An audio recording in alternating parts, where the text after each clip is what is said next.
Kicker, how does that make you feel? Take it one day at a time, kind of working and sort of got to do it every single day. So I got to be the starter every day. Otherwise, it means nothing. Did you come in here with a lot of confidence? How would you kind of describe your first week? I came in ready for whatever challenges were thrown my way, and I'm just kind of feeling my way around and sort of getting into my rhythm, and hopefully I'll be able to do more of what went down today. How surprised are you that they did this so soon?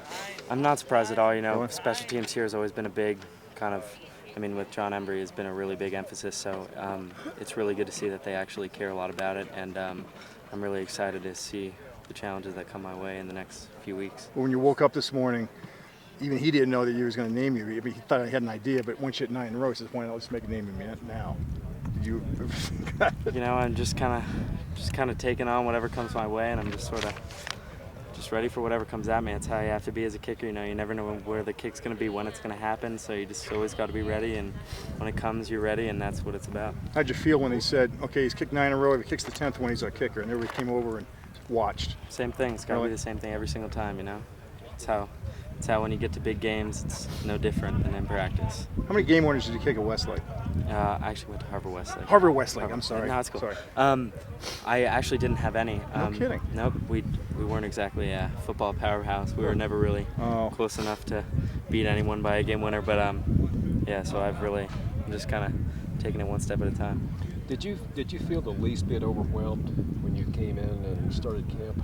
I was a little bit, because in high school, fall camp and Hell Week has always been a little bit different than this. But I'm just kind of doing what everyone else is doing. I've had a lot of kicker friends who are all sort of doing the same thing I'm doing, and so we've all been through it all together, and we're kind of all out on our own now, sort of working on it for ourselves. Did you have a timetable when you arrived on campus about being able to kick?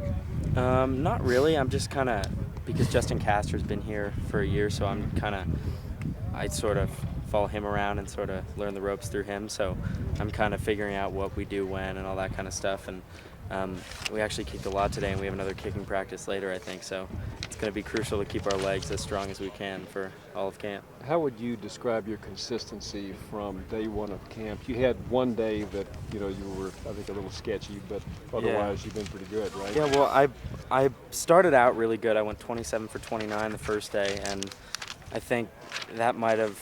I was hoping that would keep up, and then you have that big drop-off I had the next day, which, as a kicker, it sounds a little weird to say, but I think that's probably good to have at the beginning of camp. You kind of feel the pressure, you feel what it's like to hit the ground, and you realize that you need to bounce back, and the biggest thing with kicking is forgetting and having a short memory, so you can get back out on that field and feel like you're as good as you always are.